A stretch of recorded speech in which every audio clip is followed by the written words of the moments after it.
kan mintanya adalah kewirausahaan di dunia digital. Maka kalau di dunia digital, anak-anak sekalian, Anda harus pasti bahasa Inggris.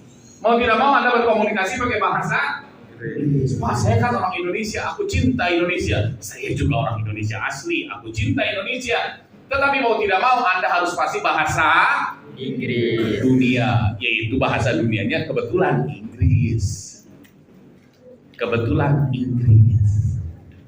Katanya bahasa kedua yang harus dikuasai adalah Mandarin. Ya, nah makanya di sini ada bahasanya dalam bahasa Inggris. Kewirausahaan atau entrepreneurship. Kalau kita lihat di sini, entrepreneurship itu adalah creation atau extraction.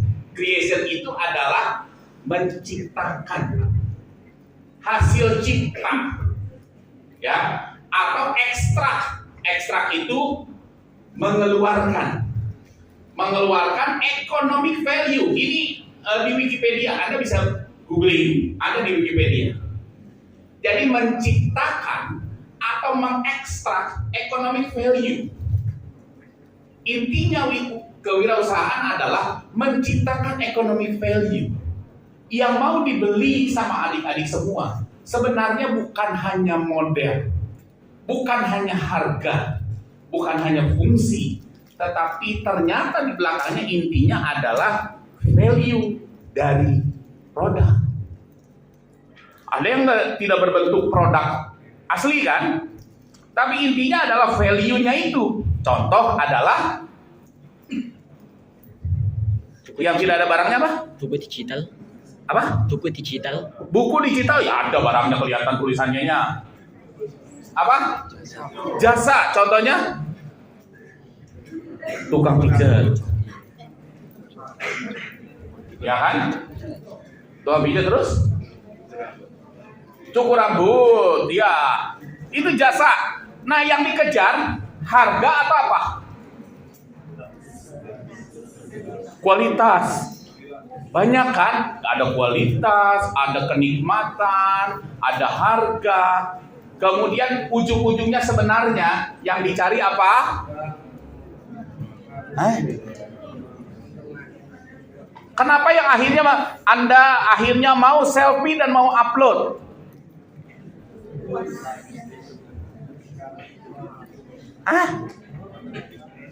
Apa? Ujung-ujungnya Anda akhirnya mau selfie karena merasakan tanda petik value-nya dapat. Karena apa? Apa yang didapat? Kenikmatan iya. Tapi kenikmatan belum tentu Anda mau selfie.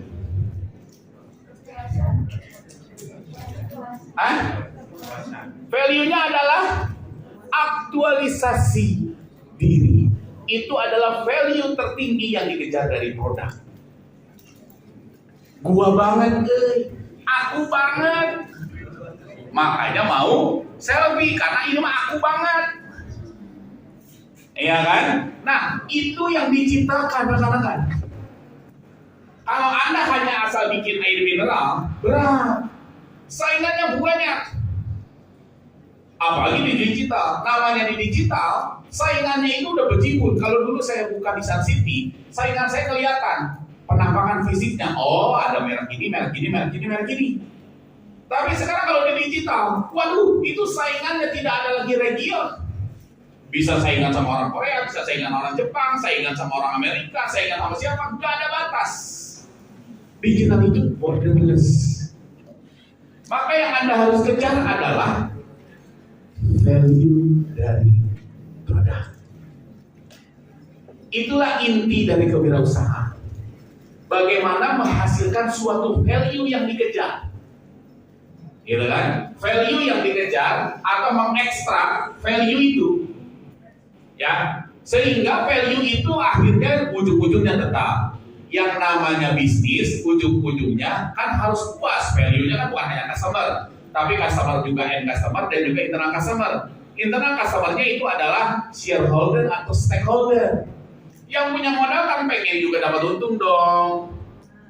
Usahanya berkembang, bukan hanya untungnya untung singkat kayak Coca-Cola dikocok, tapi nggak lama, nggak begitu kan? Pengen bisnisnya maya Ya, mayang, lanjut, langgeng. Nah, itu masuk ke sini tradisional.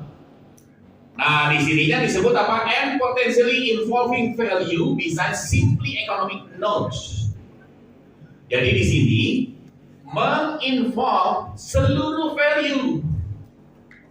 Saat ini, kenapa Anda pilih suatu merek? Hah? Harga, itu mah harga mah paling bawah. Kenapa Anda milih suatu merek? Percaya, kualitas. Sebenarnya, kenapa Anda milih merek itu?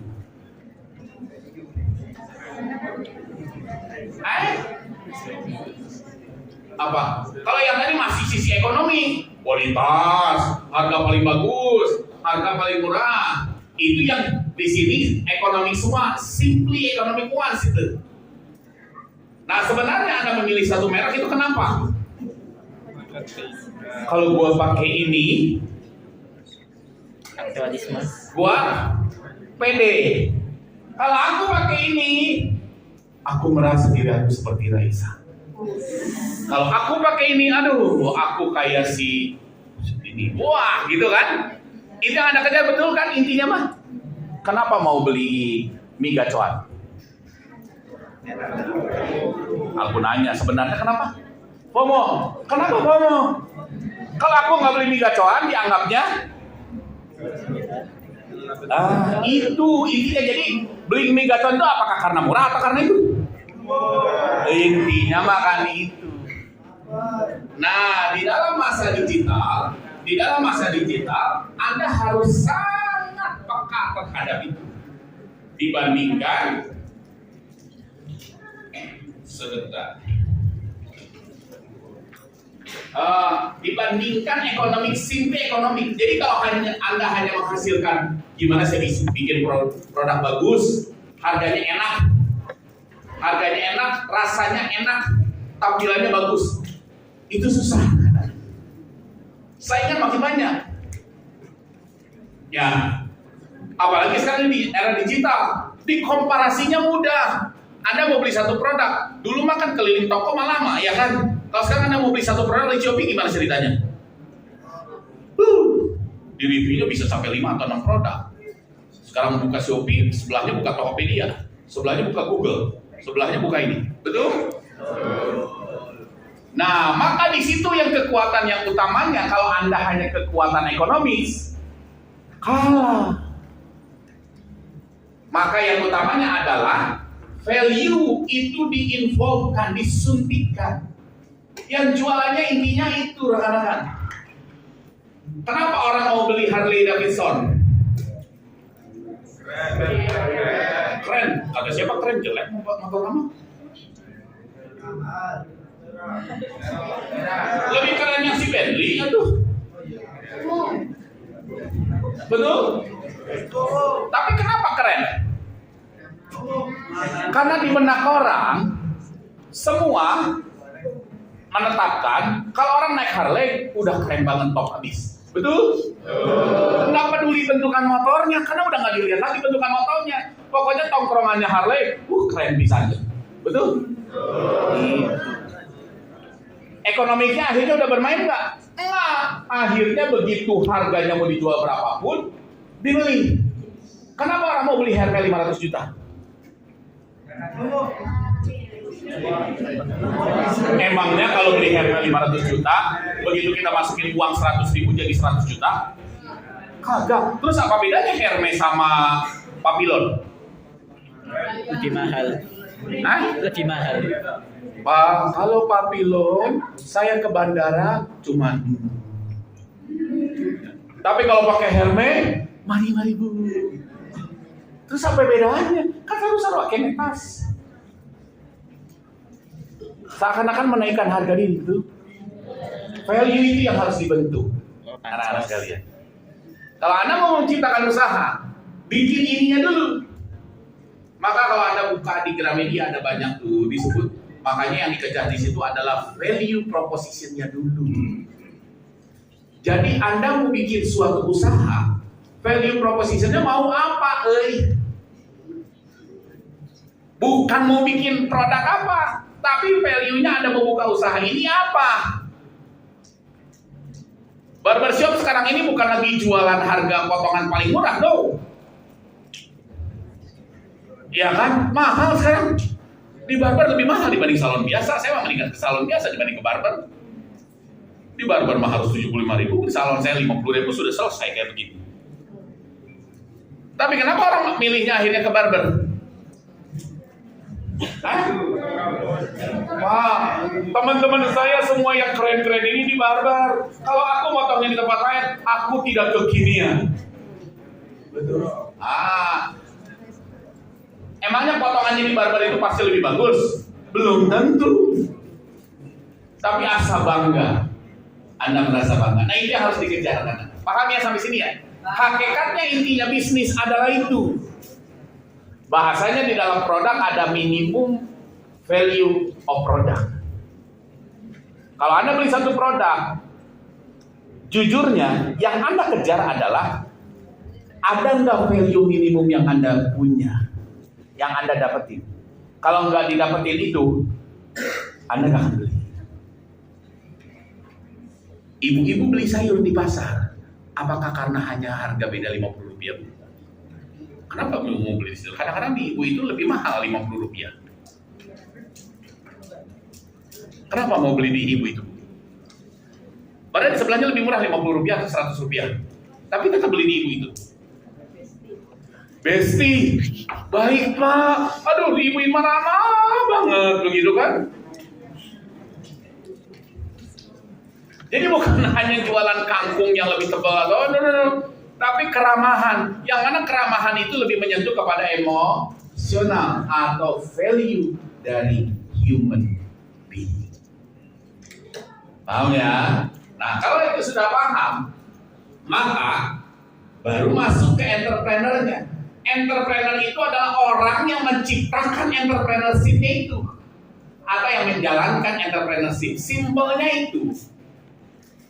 Ya, bagaimana menciptakan value-nya, bagaimana menggerakkan value-nya, menghasilkan suatu proses untuk menciptakan value itu.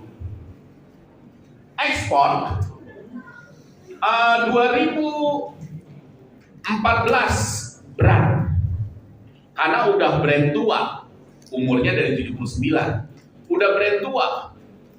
Tadi bahas sama ibu, wah gimana kalau pembajakan segala macam, berat waktu itu karena sudah red ocean, saingannya banyak banget.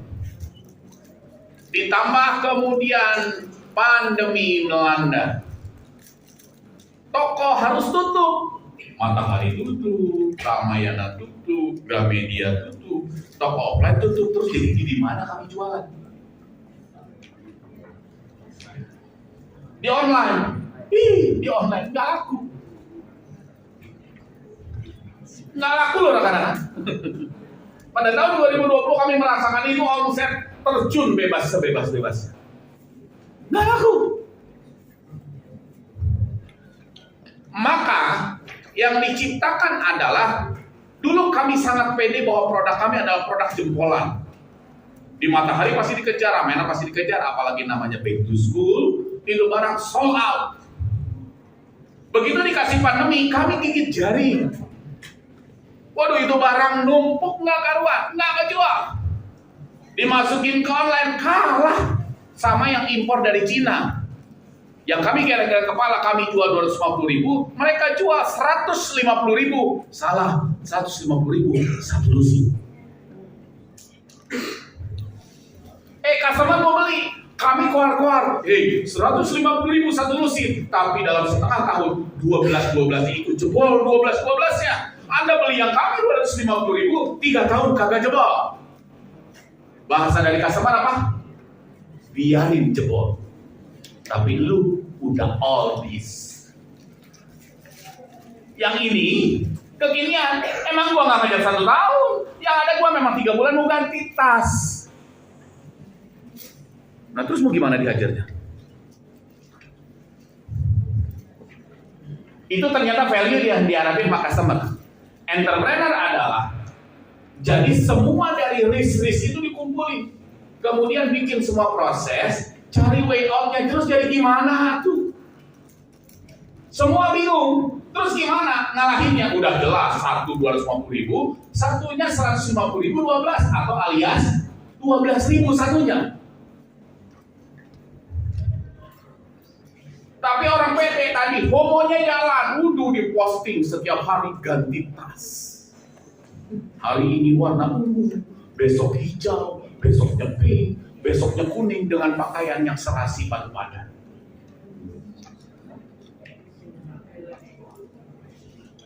Betul? Berapa banyak dari Anda akhirnya saat ini tidak terlalu peduli terhadap merek? Iya toh? Yang penting Pak, aku sekarang butuh tas warna kuning. Aku sekarang butuh tas warna krem. Aku sekarang butuh tas warna coklat. Aku butuh tas warna merah. Aduh itu barangnya jelek, nggak apa-apa. Yang penting aku gini keren. Yang penting difotokan orang kagak pegang, bener? Betul? Karena dunia sosialisasi menjadi digital. Jarang ketemu sama orang, tetapi beradu postingan selfie. Yang mana kalau postingan selfie kan nggak dipegang fisik, jadi ketahuan nggak bahannya bagus atau jelek? Kagak. Kami berkutat bahwa, ini kami pasti nggak rusak dalam 3 tahun. Kata yang sebelah, peduli amat. Gua mah nggak ngejar itu. Emang di selfie kepegang tasnya? Kagak. Yang ada tuh modelnya bagus, warnanya bagus. 2 minggu jebol, ya biarin aja kan gua mau posting lagi karena waktu itu berlomba-lomba posting. Usaha yang paling waktu itu laku adalah selebgram yang setiap hari posting dengan berbeda-beda. Betul? Betul. Jadi kalau seperti itu value-nya dikejar harus kayak gimana? Kalau menghadapi kondisi seperti itu, maka Anda harus pikir value yang kayak gimana?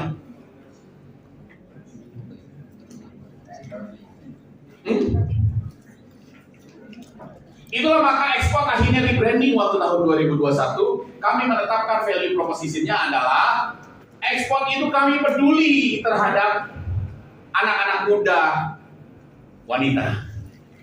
Kami tahu Anda perlu mengekspresikan dirimu. Kami tahu Anda sedang melakukan journey untuk menemukan jati dirimu benar. Kalau ditanya cita-cita setiap minggu Anda bisa berubah-ubah, betul? Betul. Maka value proposition-nya adalah kami mendampingi journey itu sehingga Anda finding yourself. Explore yourself. Gimana explore yourself-nya? Bukan lagi model tas yang dulu setiap bulan keluar model baru 55 model tas. Sekarang 1 tahun mungkin hanya 55, mungkin kurang. Tapi yang dikejar adalah kamu mau express yourself. Express yourself-nya bagaimana? Dulu 1 model warnanya paling 2 atau 3, dipilih warna yang paling laku. Kalau sekarang 1 model warnanya 18.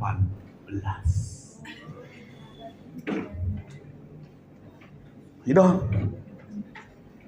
RR klasik 01 itu warnanya banyak. Nah kemudian langsung laku nggak bikin produk kayak begitu? Langsung laku nggak? Ternyata kagak, adik-adik. Nggak laku. Karena ternyata sudah masuk ke industri, ke momen yang 4.0 bahkan 5.0. Karena orang-orang sekarang sudah pedulinya adalah information society atau super smart society. Kalau dulu dengan disebar brosur segala macam laku, sekarang brosur numpuk di pintu-pintu rumah kagak dibaca. Karena yang dibaca adalah saat ini yang lagi ngehip apa. Betul? Itu digital. Maka kalau Anda mau diakui di dalam dunia digital, apa yang harus dilakukan?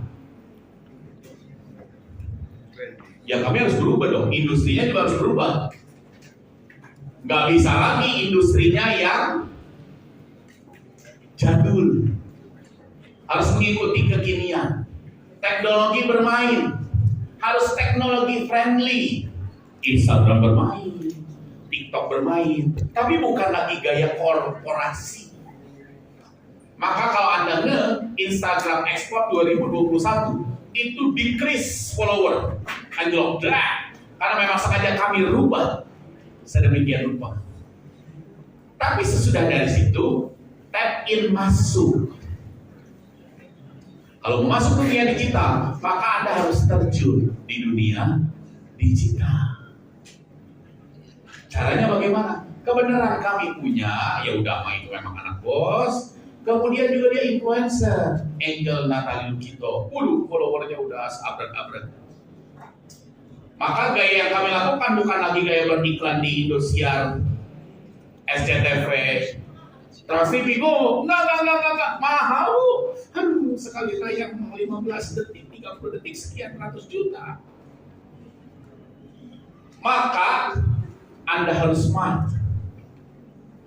Kenapa saya pernah masuk ke dunia digital? Kalau Anda smart, bisa small capital, tapi impact-nya besar. Contohnya itu, kami utilisasi anak bos. Anak bos diberdayakan, dijadikan influencer. Setiap hari dipakai, kan FOMO kan ya? Mau nggak mau, Angel kegiatan ini diposting, pakai ini diposting, pakai ekspor, ini diposting. Kalau Anda ngerti 2021, ringgil banget. Kemudian diambil model-model. Sekarang Allah pakai Raisa, siapa yang mau pakai tas itu sih? Atau siapa Raisa mau pakai tas itu? Intinya Raisa mau nggak pakai tas itu, betul? Maka dicari yang betul-betul value-nya pas dengan konsumen. Masuk, Anda harus di sini. Information society-nya nggak bisa semaunya aku, tetapi customer-mu apa? Saat customer-mu ingin pokoknya di dunia sosial medianya harus benar-benar ada, makanya Anda harus bermain di situ. Anda harus muncul, Anda harus stand out. Cara stand out-nya bagaimana? Nggak bisa lagi kayak dulu. Wah, postingnya kayak katalog produk, nggak laku. Ya kan? Maka berubah gayanya semua. Karena kami mengusung value-nya adalah explore yourself. Ya kan? Explore yourself. Maka di Instagramnya pun juga harus menunjukkan itu. Ada yang gemuk, ada yang ceking, ada yang kulitnya putih, ada yang kulitnya gelap, ada yang bolotok, adanya juga yang sipit. Diversity. Kalau dulu, beda gaya zamannya Ibu Dewi Rezer ya Bu ya. Zamannya Ibu yang modelnya yang di poster di toko apa Bu? Menantunya SBY, Anissa Larasati Poha. Sekarang kami nggak pakai begitu, harus menyesuaikan kepada konsumen. Kalau Anda mau wirausaha, pertama-tamanya adalah Anda harus aware di situ. Di dunia digital, sudah seberapa digitalnya Anda? Anda punya handphone, tapi pertanyaan saya, seberapa banyak yang Anda sudah explore fiturnya di sini? Cukup banyak. Atau ternyata yang Anda pakai hanya telepon, WA, SMS, posting doang. Foto video posting, foto video posting, foto video posting, browser di Google, gitu doang. Nge-game. Hah? Nge-game. Nge-game. Itu Anda belum digital navy. Anda belum digital navy. Kalau Anda mau masuk di dunia digital, Anda harus menjadi digital navy. Yaitu adalah Anda betul-betul harus tahu gimana hidup di dunia digital. Harus mau belajar ke sana. Karena kalau tidak, nggak nyambung. Yang satunya sudah society 5.0, industrinya masih 2.0, nggak nyambung. Kalau Anda mau mengejar yang 5.0, maka industrinya minimal 4.0. Banyak Anda yang sudah punya usaha. Salah satunya ini. Ini paling pertamanya adalah ini.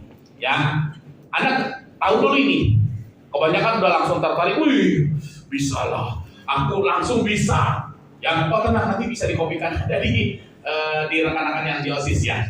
Materinya ada, Anda nanti bisa copy. Nah, rekan-rekan, tadi Anda sudah tahu, oh saya sudah punya value-nya. Berarti saya bisa bikin usaha. Saya sudah tahu value-nya. Kayaknya value-nya juga udah oke. Tapi rekan-rekan, wirausaha tadi intinya meng-create value bukan hanya untuk end customer, tetapi juga seluruh mitramu, termasuk stakeholder dan shareholder. 2020 banyak muncul unicorn startup. Tetapi 2023 banyak unicorn akhirnya gulung tikar. Wirausaha Anda harus memikirkan sampai ke sana. Kalau Anda mau buka usaha, kan nggak mau usahanya hanya setahun 2 tahun. Yang kami sudah ulang tahun berarti sudah ulang tahun ke 45 tahun. Kalau mau seperti begitu, Anda harus bermain ini smart. Smart dari arti yang sesungguhnya, yaitu harus benar-benar pandai, pintar dalam bisnisnya itu, yang kemudian dalam arti masing-masingnya ini, yaitu adalah spesifik. Spesifiknya Anda jelas. Jadi kalau ditanya Anda mau buka usaha, ya penting punya duit, nggak bisa begitu. Jelas apa yang mau dituju. Yang kedua, miserable. Miserable itu terhitung, terukur. Kalau sekarang rugi di tahun ke-1 oke. Tahun kedua ruginya gimana?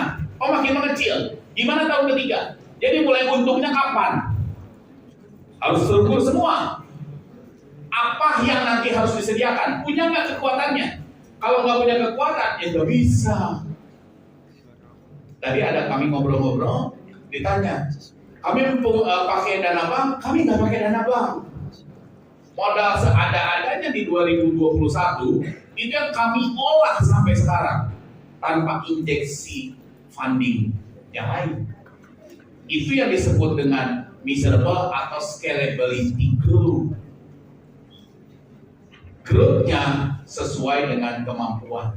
Kebanyakan orang fail di sini. Itulah yang 2021 bermunculan unicorn, 2023 bertumbangan. Karena dia mikirnya hanya menggrowthkan bisnis, tetapi tidak sustain. Akhirnya begitu kata yang nyuntik dananya, mana profitnya, gua mau profit sekarang, dananya gua berhentiin. Kalau nggak ada profit ya berhenti, karena dia baru hanya burning money, belum menghasilkan untung. Intinya bisnis harus menghasilkan untung. Kalau nggak, value-nya untuk yang punya dana naon. Ya, jadi harus imbang antara customer sama dana. Yang berikutnya adalah attainable. Attainable itu maksudnya achievable. Ya, kalau dulu bahasanya achievable, ada juga yang menamakannya attainable. Bisa dicapai. Contoh, mimpinya adalah mendarat di bulan. Achievable nggak? Achievable, tetapi mungkin berapa lama? Tapi kalau misalnya mendarat di matahari dalam 10 tahun, Tidak. sorry, harus dipikir ulang lagi.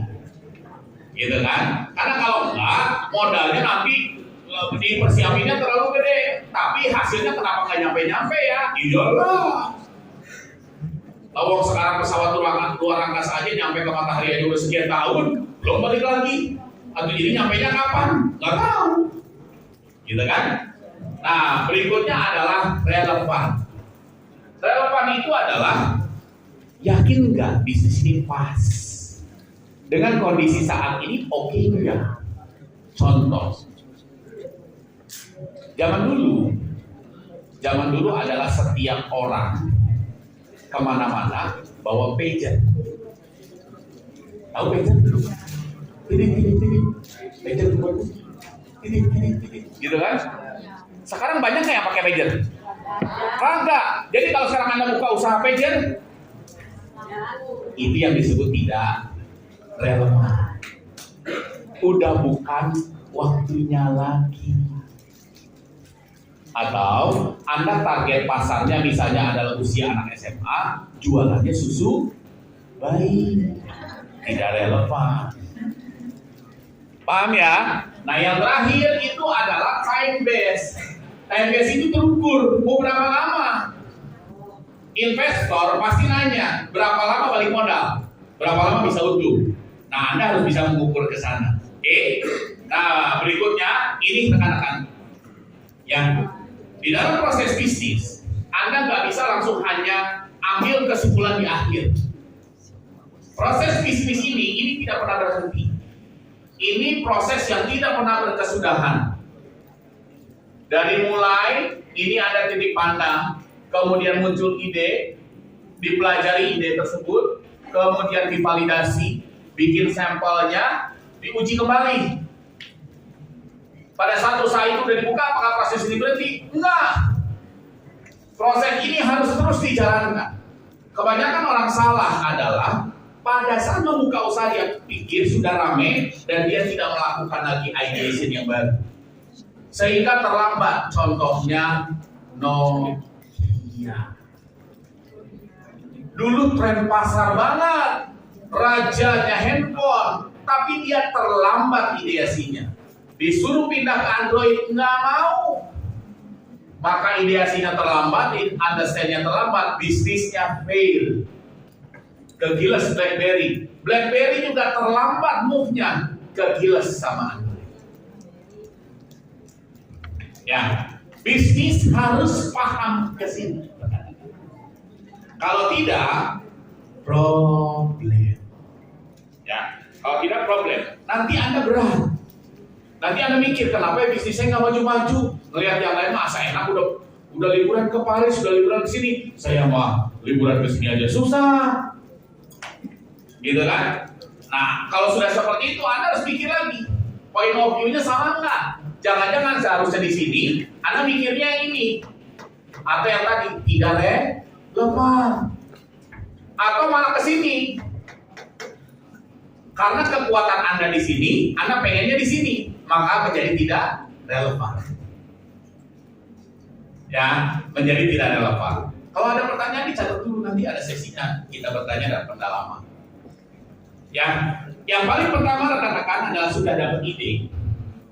Ya, sebelum dapat ide Anda harus paham dulu. Understand itu paham atau mengerti. Seorang wirausaha yang paling pertama harus dimengerti apa dia tahu?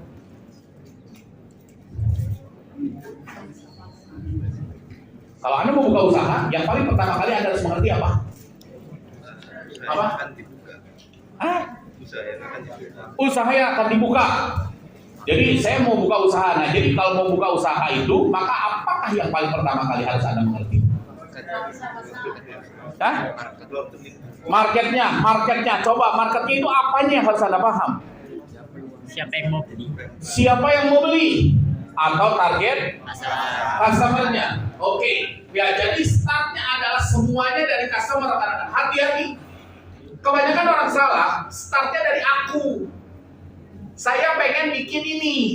Saya pengen jualan ini. Terus siapa yang mau beli? Ya siapa aja yang mau beli. Itu bukan wirausaha. Itu hanya distributor.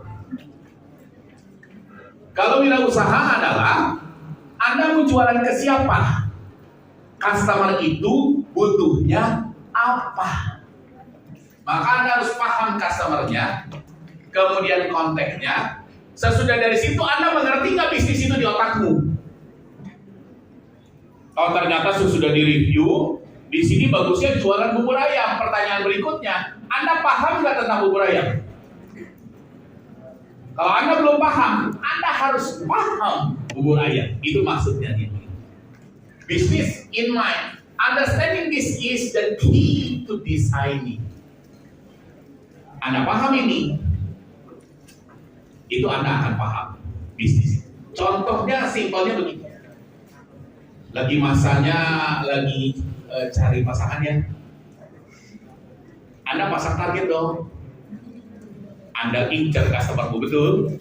Maka Anda berusaha. Ini Anda jadi wirausaha sekarang ini, tapi wirausaha secara pribadi. Anda berjualan diri Anda, betul? Betul? Maka Anda mau mencari pasangan, mau nggak mau Anda harus cari dulu dong. Customernya mau seperti apa, betul? Anda harus defining dong. Pokoknya malah laki. Pokoknya mah perempuan. Terus perempuan kayak gimana? Pokoknya saya yang buka mata pertama kali, terus saya lihat perempuan kayaknya itulah pasangan saya. Ada yang begitu? Enggak kali. Kecuali itu yang sudah mungkin kepepet banget mungkin ya. Tapi kayaknya nggak begitu kan? Makanya Anda target dulu. Saya customernya saya maunya yang begini. Kalau saya pengen ceweknya kayak begini, cowoknya kayak begini, maka pertanyaan berikutnya, kalau cewek begitu atau cowok begitu, sukanya apa? Pertanyaan berikutnya adalah, kalau udah tahu sukanya apa, bisa nggak Anda nyumponin itu? Contoh, yang ditarget itu sukanya nyanyi. Bisa nggak Anda nyumponin itu? Kalau nggak bisa, kalau itu memang targetmu, maka apa yang harus dilakukan? Berusaha, belajar, nyanyi. Itu wirausaha. Kalau hanya jiwa pedagang, saya kan nggak suka nyanyi, pindah. Jadi ceweknya malah ganti, jangan yang suka nyanyi. Itu malah yang wirausaha. Jadi kalau wirausaha dia udah pasang target, dia akan belajar memperdalami itu. Saat dia sudah memperdalami itu, dia sudah mengerti akan itu, maka dia akan terjun di bisnis itu. Akan dia upayakan, itu wirausaha simpel. Sampai sini paham? Ya, kalau sudah understand, maka baru Anda akan tahu bisnis itu. Ya, bisnis itu. Ya, bisnis yang tadi produk itu adalah support dari kebutuhan dari konsumen. Ya, mengorganisasikan semua kegiatan individu yang utamanya adalah ujung-ujungnya menghasilkan produk atau jasa untuk kepentingan konsumen. Itu bisnis. Ya. Nah, kalau sudah understand itu, Anda sudah tahu, kemudian Anda harus juga paham bahwa Anda harus melakukan suatu proses sehingga Anda bisa menghasilkan yang dibutuhkan sama konsumen. Anda ada ngincar cewek atau cowok, Anda melakukan suatu usaha sehingga Anda bisa jualan ke cewek atau cowok itu bisnis. Maka untuk melakukan itu Anda perlu ide atau ide-ide. Kalau sekarang sudah belajar begini, gimana cara ngedeketinnya? Kalau ide di sini adalah single right solution, ya, to unlock and build upon each other idea. Jadi idenya itu adalah, begini, tahu si cewek itu sukanya begini. Saya udah belajar begini. Maka gimana cara pendekatannya? Karena dia suka nyanyi, maka saya mau join ke klub yang dia suka nyanyi. Itu ide. Tapi ide itu muncul sesudah paham cewek itu sukanya apa. Kalau cowok itu sukanya basket, maka ide dari si cewek, aku mau belajar dulu basket, understand dulu basket. Kemudian idenya adalah, ya main bareng sama dia lah ya. Gimana akhirnya mau diajak main? Maka Anda harus ikut, bla bla bla bla. Caranya begini, sehingga si cowok itu akhirnya ngelihat aku, karena aku juga bisa basket. Itu ide. Paham ya? Kalau di bisnis udah tahu, maka muncul idenya. Kalau begitu kita bikinnya ini ya. Kalau bikin mie-nya kayak begini ya. Apa mie Solo? Apa kamu bakmi Jumbo? Atau kamu bakmi Jakarta? Atau kamu bakmi Medan? Atau kamu bakmi Gacuan? Itu ide.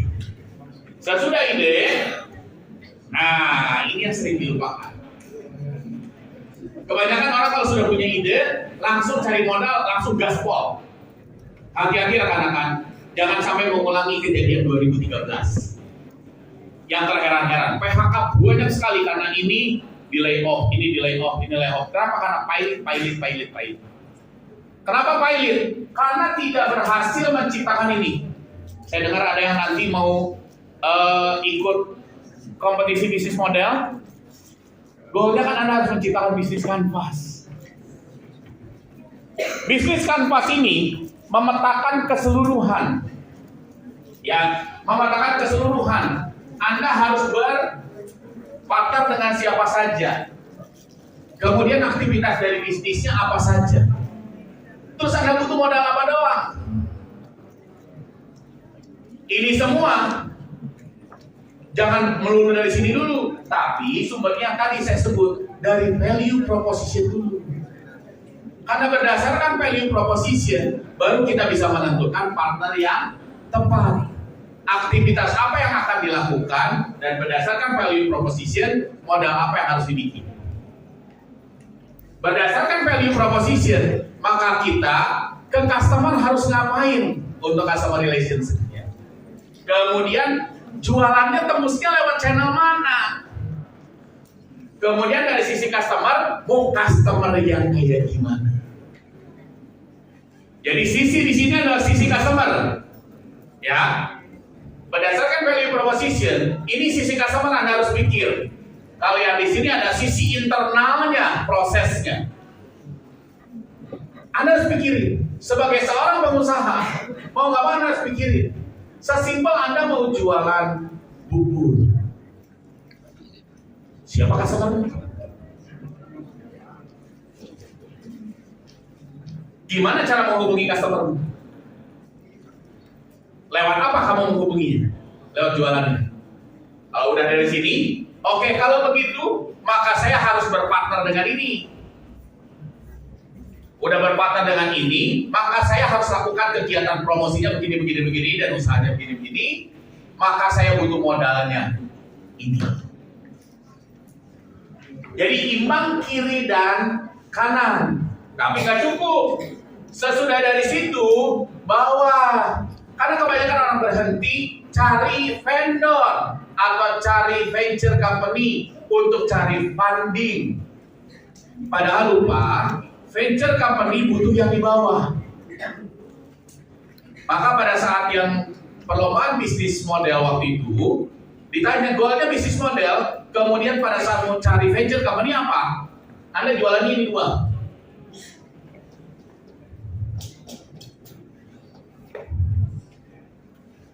Customer mah gampang di-create, tapi utamanya dilihat di bawah. Kalau melakukan bisnis ini, maka biaya-biaya yang dikeluarkan ini loh Pak. Maka kenapa saya butuh dana sekian besar? Tapi kalau disuntik dana sekian besar, peluangnya menghasilkan omsetnya segini loh. Dan kemudian profitnya sekian. Bisnis harus memikirkan keseluruhan. Barulah bisnis itu menjadi langgeng. Kadang-kadang ada terheran-heran, rame kok, tapi nggak lama kok tutup, karena dia nggak mikir yang di bawah rata-rata. Contoh simpel, ibu-ibu bikin kue kering. Apa yang sering tidak dimasukkan di dalam cost structure-nya? Yang pasti dihitungnya kan? Yang pasti dihitungnya adalah bahan pokok, gasnya, semua bahan-bahan segala macam packagingnya itu langsung ditambahin sekian marginnya, betul Ibu? Padahal lupa, Ibu pengen digaji berapa? Istri saya juga terheran-heran. Kok aku udah bikin sekian lusin, kok dapatnya cuma segini? Aku bertanya, emang gaji lu dipasang berapa di situ? Kok dipasang gaji? Ya enggak lah, kan ini kan bahan-bahan. Nah itu lupa anak-anak. Ini cost structure. Kebanyakan orang terheran-heran di akhir. Kok profitnya cuma segini, ya aku rugi dong. Gua bayar pegawai sekian-sekian, ya gua dapatnya sekian. Ya ngapain usahanya dilanjutin, mending gua kerja. Sesimpel itu rekan-rekan. Ya, ini basicnya Anda mau berwirausaha. Mau di digital area, mau di yang konvensional, semua sama. Anda harus punya ini. Kalau enggak, Anda akan terkaget-kaget nanti. Modal semakin habis, keuntungan nggak ada, akhirnya mau jualan apa? Ya modalnya habis kok. Tuh jualan apa? Mau jualan diri? Ya enggak. Mau jual diri juga kan mesti ada modal ya. Nah kalau modalnya udah nggak ada tuh gimana jualannya? Paham ya? Nah kalau itu sudah, baru rekan-rekan, orang kadang pengen langsung ke sini. Saya mau jualan mie, maka yang dikejar belajar bikin mie, kemudian langsung bikin sampel mie-nya. Lupa, modalnya cukup nggak? Nanti mau jualan kemana? Customer-nya ada nggak? Itunya belum pugu, udah langsung bikin sampel. Udah bikin sampel, terkaget-kaget. Kenapa mie-nya saya harus jualannya 70.000? Kan mie aku kekinian. Ini lihat pegar, tanpa micin, sehat banget, semuanya ini mau yang istilahnya karnivor atau omnivor atau yang istilahnya yang tidak makan daging, semua bisa makan mie aku. Sehat. Tapi harganya 70.000. Dijualnya di daerah pesawahan. Laku enggak? Terus yang salah apa? Produknya? Produknya mah bagus. Tapi salah strategi di apa? Karena Anda nggak mikirin channel distribusinya dan segmen customer-nya. Kalau customer yang ditujunya pangsa pasarnya 20.000, ya Anda bikin produknya sorry to say, ya harus bisa dijual 20.000. Karena kalau Anda langsung ke sini, ini bisa bias. Anda menjadi pusing karena biaya sampelnya akhirnya keluar terlalu besar. Karena mikirnya bukan dari customer, tapi dari saya. Saya pengen begini. Saya pengen begitu. Customer belum tentu mau. Pada saat customer nggak mau, yang nggak dibeli dong. Bingung, udah buka, wih, aku kan pengen keren ya, pengen jadi kekinian Instagramable. Jadi tokonya dibikin seheboh mungkin. Jualannya nasi kuning, bikin showroomnya, tokonya habis 250 juta. Pertanyaan saya, balik nggak modalnya? Kagak lah. Ya, bayang ya. Nah, itu Anda harus paham, pelajari. Nah, sesudah dari situ divalidasi. Ujung-ujungnya rekan-rekan, semua harus divalidasi. Siapa yang memvalidasi? Desainer, direktur, marketing, atau sales? Siapa yang harus memvalidasi? Sekarang aku bertanya, kalau Anda tadi usahanya adalah mencari pasangan hidup, yang memvalidasi Anda cocok dengan dia siapa? Iya. Bukan kamu, bukan mamamu, bukan kan? Bukan bapakmu, bukan sohibmu. Yang jadi yang memvalidasi calon pasangan dan Diri sendiri. lupa yang paling utama menentukan calon mertua. Tuh kan masih nggak ngeh kan? Coba dianya mau, mertuanya nggak mau, gimana? Bawa dapur. Dan Anda nggak targetin, gagal. Demikian juga bisnis. Targetnya yang belinya misalnya anak SD atau anak SMP. Lupa. Yang menentukan dia beli atau enggak siapa? Orang tua. Orang tua aja. Jadi yang harus dikejar siapa? Orang tua. Itu maksudnya. Jadi harus memvalidasi siapa?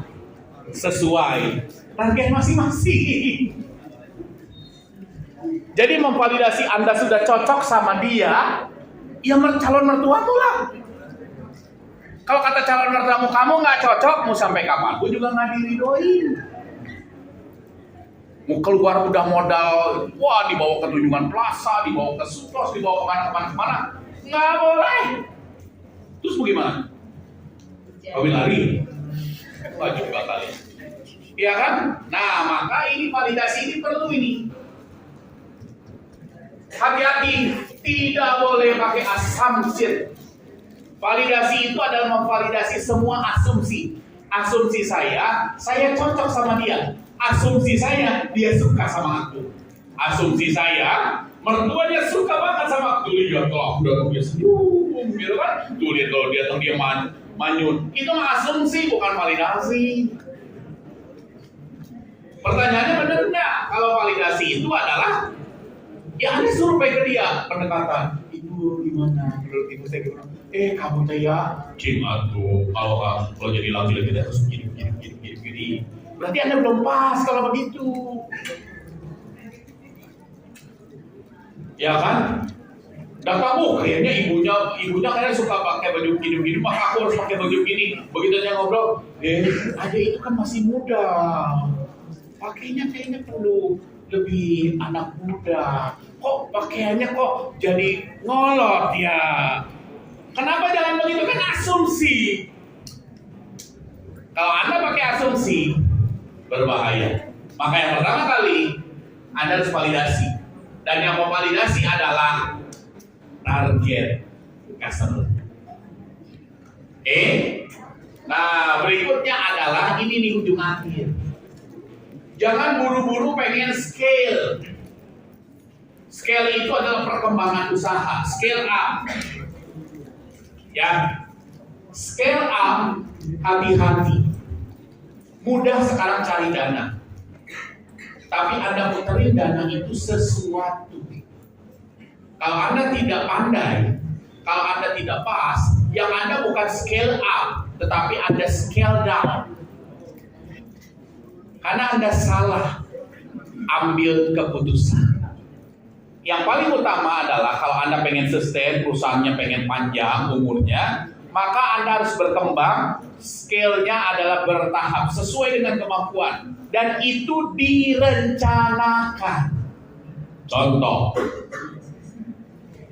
usianya berapa deh?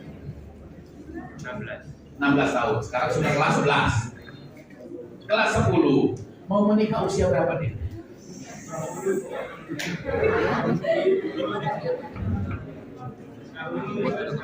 25 sudah mau menikah. Aku bertanya, punya anaknya mau berapa deh?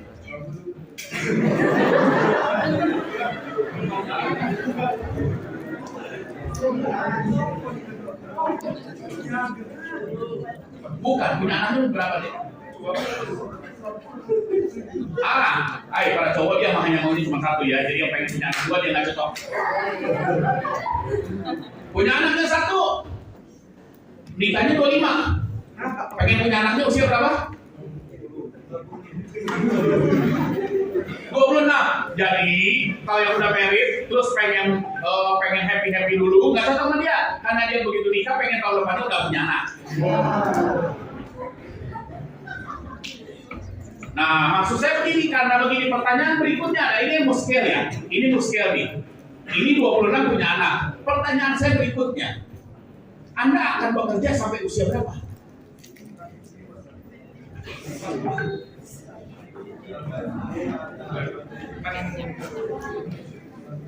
Selama masih bisa bekerja, kenapa Anda menikahnya di usia 25?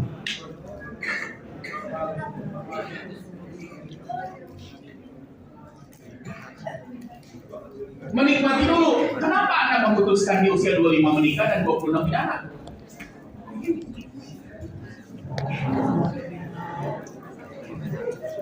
Rekan-rekan, ini pertanyaannya mungkin cukup rada menggelikan, tetapi di dalam bisnis ini salah satu pertanyaan adalah untuk Anda mempreparing scale. Sekarang aku bertanya, Anda mau punya anak usia berapa? Dan punya anaknya berapa? Makanya nanti dikejar. Kenapa Anda meritnya di usia 25? Kenapa Anda punya anak 26? Kalau saya jawabannya, iya, saya mau merit punya anaknya di usia 26, saya sudah punya anak satu, dan saya hanya punya satu. Kenapa harus 26 sudah punya anak satu? Karena anak saya sampai mandiri beres kuliah usia berapa? Anak lulus kuliah usia berapa? 23. Sudah mulai cari kerja, berarti dia sudah bisa mandiri betul-betul lepas usia 25. Pak, saya 26 baru melahiri. Kalau 25 tahun kemudian, maka usia saya adalah 51 tahun. Menjelang usia pensiun. Itulah kenapa kalau saya menikah di usia 25 dan saya punya anak di usia 26, kalau saya punya anak lagi di usia 29, aduh, berarti si bungsu ini bisa jadi pada saat usia saya 55 baru beres kuliah atau baru bisa mandiri. Saya nggak tahu 55 masih bisa bekerja atau itu mempreparing scale. Sesimpel itu rekan-rekan.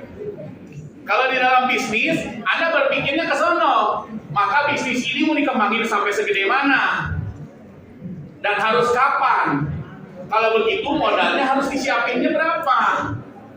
Oh, berarti organisasinya harus seperti apa? Mampu nggak? Kalau nggak mampu, rubah lagi goalnya. Itu scale. Saya bawa cukup rada simpelin ya, biar rekan-rekan paham. Salah satu contoh merancang skill belajar adalah merencanakan Anda merit kapan, punya anak kapan. Jujur, kebanyakan generasi sekarang begitu ditanya, mau merit kapan? Nanti aja Pak, masih muda, belum punya duit, masih muda, jadi kapan? Nantilah, ya kayaknya nantilah, mungkinlah berapa tahun lagi. Kemudian nanti punya anaknya kapan? Ya Pak, kan udah mau kalau udah merit kan pengen happy-happy dulu ya. Jadi punya anak kapan? Ya nantilah kalau sudah siap. Maka pertanyaan saya, usia berapa punya anak? Ada yang usia 40 baru punya anak. Satu. Kebayang?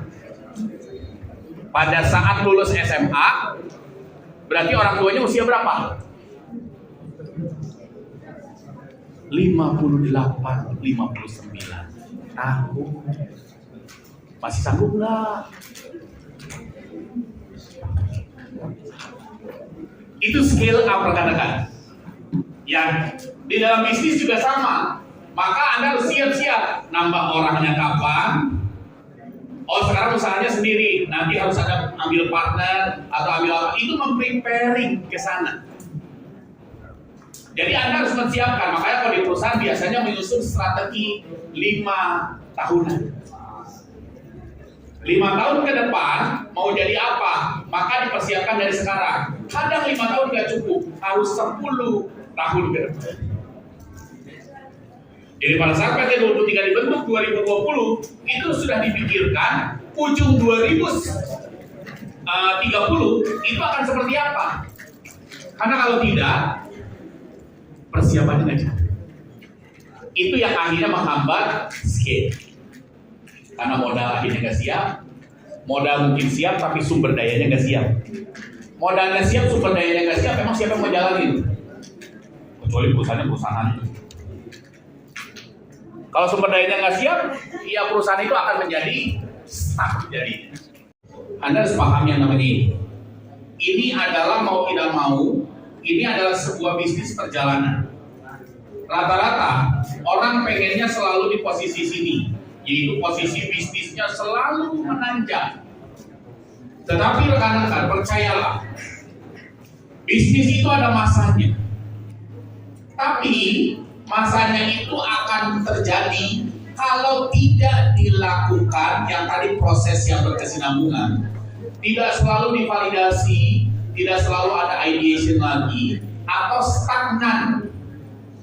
Jadi gaya yang sama diperlakukan terus-menerus. Maka kalau itu gaya itu dilakukan terus-menerus, maka akan kena begini. Di masa awal berat, kemudian dia nanjak, terus tidak ada perubahan, lama-kelamaan akan mentok. Udah mentok itu akhirnya menurun. Dan kalau sudah menurun, tidak ada pembaharuan, ini akan terus menurun dan akhirnya berhentikan.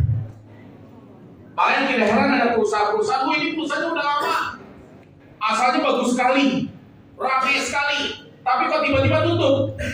Karena tidak ada inovasi yang dilakukan, atau terlambat inovasi. Contoh, Nokia akhirnya masuk Android nggak? Masuk, tapi terlambat. Kalau sudah terlambat, orang sudah keburu pakai produk yang lain dan sudah keburu nyaman, mau pindah lagi nggak? Enggak. Itulah akhirnya ketemu titik turun. Nah, pada saat ketemu titik turun, secara ide atau secara teori, pada saat menyentuh di sini ada indikasi maturity. Kalau sudah melihat, aduh ini saya kok mendekati mature ya. Kalau sudah mendekati mature, maka Anda harus bikin kurva S yang baru. Sehingga bisnis itu seakan-akan terus nanjak. Padahal enggak. Tetapi dia bikin inovasi baru yang akhirnya membuat look yang baru. Sebelum bisnis itu mature dan decline, dia akhirnya udah bikin inovasi yang akhirnya mendobrak, akhirnya bisa nanjak kembali. Ya, nah bisnismen atau pengusaha atau seorang wirausaha itu harus jeli ini. Harus jeli ini. Anda akan bisa tahu ini kalau Anda dekat dengan konsumen. Anda sering komunikasi dengan konsumen, Anda sering melakukan survei, sehingga Anda tahu, oh kondisi saya sudah mulai stagnan di, oh iya growth sih, tapi growth-nya hanya 4%, sedangkan company lain growth-nya 8%. Maka Anda itu sebenarnya sudah under. Dan kalau itu terus dipertahankan sampai satu titik, growth-nya akhirnya menurun, growth 3%, growth 2%, sehingga under growth. Itulah kenapa di akhir tahun kemarin banyak perusahaan gulung-tikar. Dia bukannya tidak berinovasi, tapi terlambat. Kalau sudah terlambat berinovasi, keburu kesalip sama kompetitor, itu yang problem. Ya, itu yang problem. Jadi, misalnya usahanya bubur ayam tadi. Sesimpel bubur ayam. Pada saat lagi masa rame-ramenya, itu Anda sudah harus memikirkan bikin kurva S baru itu adalah memikirkan inovasi baru. Sekarang bubur ayam udah lagi rame sih, udah lagi kayaknya lagi puncak-puncaknya nih. Tapi kayaknya gua perlu bikin inovasi baru. Misalnya keluarkan menu bubur dengan sate kerang. Itu bikin kurva S baru itu. Maka akhirnya menambah customer baru. Yang tadinya customer ini sudah mulai jenuh dan akhirnya sudah mulai decline atau mature, ketemu customer baru sehingga tanpa sadar bisnisnya lanjut naik lagi. Di titik tertentu sebelum menyentuh decline, bikin lagi inovasi. Oh iya, sekarang nggak bisa hanya cukup sate kerang doang. Sekarang lagi zamannya misalnya bubur ayam campur bubur ayam isi hati ayam standar atuh. Kalau saya udah nggak sebut lagi bubur ayam, dalamnya hati ayam, hati ampela itu udah standar ya. Nah kemudian bubur ayam isi apa lagi berikutnya? Ceker ayam udah standar. Maka berikutnya isinya apa? Bubur isi ayam tapi char siu ayam.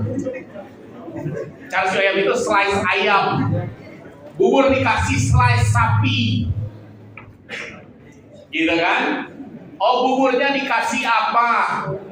Sesimpel nasi kuning. Kalau di Bandung, nasi kuning nggak sesimpel hanya nasi kuning, kemudian dikasih telur, kacang, kemudian itu aja no. Tapi sekarang nasi kuning udah kayak nasi rames. Ada jengkolnya, ada ayamnya, ada tahunya. Itu bikin kurva S bar. Ya. Kalau tadi biar happy nih, biar senang, karena kan lagi masa-masanya ya. Kalau lagi pacaran, Anda perlu bikin kurva S baru nggak? Bikin kurva S baru itu bukan cari pacar baru. Ingat ya, kurva S baru bukan cari pacar baru atau bukan berarti buka bisnis baru. Kurva S baru itu berarti membuat satu inovasi agar bisnisnya semakin naik lagi. Maka kalau dalam berpasangan, kurva S baru itu apa? Ini kok agaknya sudah mulai kok kurang anget ya, kok udah mulai kayak adem-adem aja, jadi kayak nggak kayak pacaran, kayak cuma temenan biasa doang. Maka gimana naikinnya? Inovasinya? Itu mah bukan ganti baru, mah bukan inovasi. Itu mah revolusi. Maka kalau inovasi baru apa? Oh ternyata begitu dianalisa kurang quality time. Yang ada waktu caranya cuma ketemu di rumah, ditongkrongin, dijagain sama mertua doang, calon mertua. Jadi mau ngapa-ngapain nggak bisa, cuma nonton video, gitu kan? Si ibu mertua di situ, kalau nggak sebentar ibu mertua lewat, bapak mertua lewat, begitu doang. Nah, maka inovasinya seperti apa? Nggak apa-apa ibu mertua pengen ikut, tetapi bukan lagi hanya di rumah, tapi jalan-jalan ke mall bareng dengan ibu mertua. Itu salah satu kurva S baru, sehingga mulai menghangatkan bukan ganti pacar mah revolusi. Kebayang ya? Kebayang, sesimpelnya seperti begitu.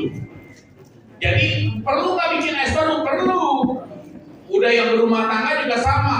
Ada titik jenuh rekan-rekan. Pada saat menyentuh titik jenuh, maka perlu suatu inovasi untuk menghilangkan kejenuhan itu.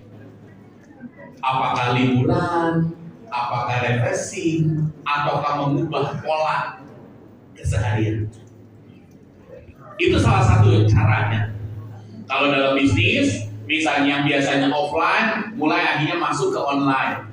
Oh, yang asalnya hanya di Shopee, Tokopedia, kemudian mulai bikin website sendiri. Oh, mulai juga ikutan di TikTok. Oh, mulai juga di IG Shop. Nah, inovasi-inovasi itu membuat kurva S yang baru. Atau sekarang misalnya hanya tas doang, nanti di suatu titik ternyata mulai masuk kepada aparel. Itu membuat kurva S yang baru, tapi nggak merubah bisnisnya, tapi inovasi kreativitas baru. Kalau tadi bubur, makanya keluar varian baru, bubur dengan sate kerang, bubur dengan sei sapi, seperti itu. Bubur dengan telur ceplok, bubur dengan apa? Oh, kreasinya bisa banyak. Ya siapa tahu nanti keluar bubur dengan semur jengkol. Bisa jadi para pencinta jengkol malah jadinya beli ke situ. Itu bisa jadi. Kebayang ya? Kebayang. Nah, kalau ini sudah rekan-rekan, utamanya rekan-rekan di dalam suatu bisnis, sebelum Anda memulai suatu bisnis, Anda harus membuat yang namanya bisnis atau perencanaan bisnis. Perencanaan bisnis itu adalah ini merangkum keseluruhan yang sudah saya jelaskan. Anda yang pertama kali itu adalah learning atau belajar, understanding peluang bisnisnya itu apa yang Anda bisa garap. Sesudah dari situ deskripsikan. Jadi bisnisnya Anda mau masuk bisnis apa, gitu kan? Sesudah dari situ analisa pasarnya. Udah ketahuan ada bisnisnya, tapi berapa besar pasar yang Anda bisa ambil? Berapa banyak kompetitornya? Berapa banyak Anda bisa bersaing dengan kompetitor itu enggak? Kalau Anda bisa bersaing, Anda masih masuk ke sana. Kemudian sesudah dari situ adalah target pelanggan. Ini unik rekan-rekan, nggak ada teori yang pasti. Anda mentargeti pelanggan.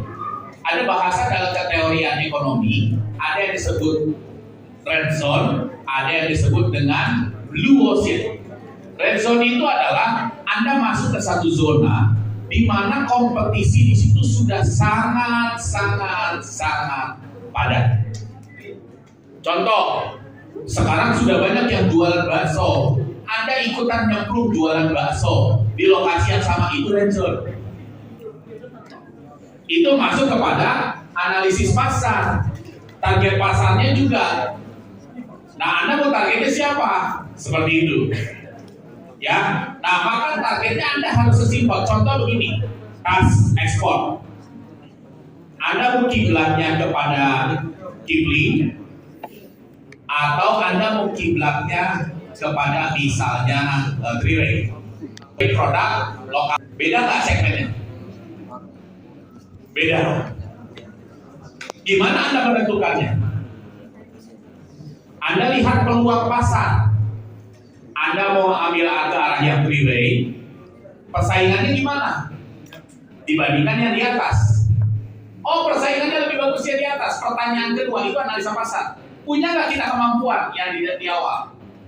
Punya nggak kita kemampuan untuk bikin produk itu? Oh, ada kita kemampuannya. Seberapa besar targetnya? Ada peluang. Tapi berapa besar target? Contoh, Anda bisa mancing di danau.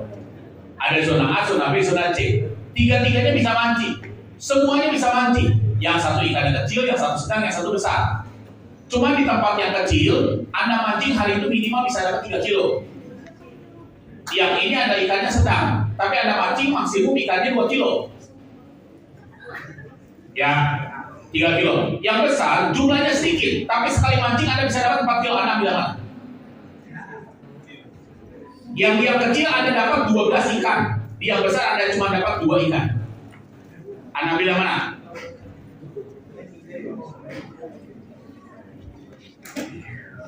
Yang satu 12 ikan dapatnya 3 kilo. Yang satunya 8 ikan dapatnya 2,5 kilo. Yang satunya 2 kilo dapatnya 5 kilo. Anda mau ambil yang mana? Hah? 5 kilo. Ada yang mau ambil yang lain? Anda mau ambil yang mana? Kan ini biasanya orang terjebak dari situ. Kembali lagi ke sini. Analisa pasarnya. Di situ ikannya gede-gede. Anda dapat 2 sudah 5 kilo. Di sini harus 12 ikan baru dapat 3 kilo.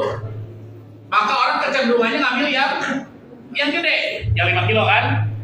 Pertanyaannya, Anda nggak berapa banyak orang pemancing yang ada di situ? Kan tadi udah dibayar. 5 kilo dapatnya 2, berarti ikannya lebih sedikit. Kompetisinya bagaimana? Ya, pebisnis melatih seperti itu. Jangan terlalu segera ambil asumsi. Tapi Anda harus paham. Anda mau jualan misalnya, Anda mau jualan barang tertentu, Anda punya jalur impor, kemudian Anda jualan online. Pertanyaannya, Anda bisa survive nggak? Oh, lagi banyak yang mau, sekarang lagi tren, I know lagi tren. Berapa banyak kompetitornya? Harganya relatif sama nggak? Kemudian kalau Anda berkompetisi dengan itu, Anda bisa menang nggak? Nah, itulah yang dimaksud di sini. Sisi kiri itu mendefine itu. Sisi bisnisnya didefine dulu, peluang, tantangan, challenge-nya itu didefine semua. Kemudian akhirnya orang yang mau belinya banyak nggak? Jangan-jangan Anda dapat ikannya gede 5 kilo, tapi orang yang mau belinya ternyata lebih cenderung beli ikan yang sedang. Terus jadi bisa dijual nggak yang gede? Nggak bisa. Paham? Nah, itu harus didimain semua. Ini kadang-kadang lolos. Kenapa akhirnya bisnis itu kok tidak mulus? Karena ada beberapa hal yang lolos dari perhitungan. Nah, ini harus betul-betul dipahami. Kalau sisi sudah, maka baru ke sisi sebelah kanan. Sisi sebelah kanan itu adalah kesiapan modal. Maka modal pertama adalah punya barangnya. Modal kedua adalah modal uangnya. Modal berikutnya adalah punya cara promosinya. Modal berikutnya adalah sumber daya. Anda punya barang bagus, tapi Anda nggak punya orang yang menjual. Terus bagaimana jualan? Anda punya barang yang bagus, persaingannya juga masih tipis, sehingga peluangnya besar sekali. Tapi Anda nggak punya modal untuk menghasilkan produk itu, nggak bisa. Anda punya barang bagus, tapi danamu nggak ada, nggak bisa. Anda nggak tahu cara mempromosikan kayak tadi. Gimana saya mempromosikan bisnis saya? Anda nggak tahu cara mempromosikan. Kalau Anda nggak tahu cara mempromosikan, maka pertanyaannya, konsumenmu tahu nggak produkmu? Enggak. Karena di dunia digital, informasi itu berjubel. Bagaimana Anda bisa mendapatkan perhatian dari konsumen adalah bagaimana Anda bisa meng-attract informasi itu sampai kepada konsumen. Barulah nanti konsumen itu menjadi target market. Paham sampai sini? Kalau sesi di sini memang harus lebih kepada sesi tadi jawab. Ya, kalau dijelaskan secara teori akan lebih berat. Maka ada nggak yang mau bertanya? Silakan. Ada yang mau bertanya? Silakan.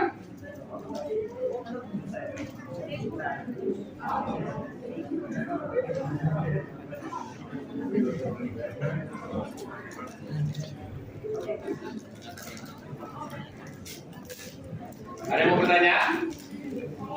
Yuk, silakan.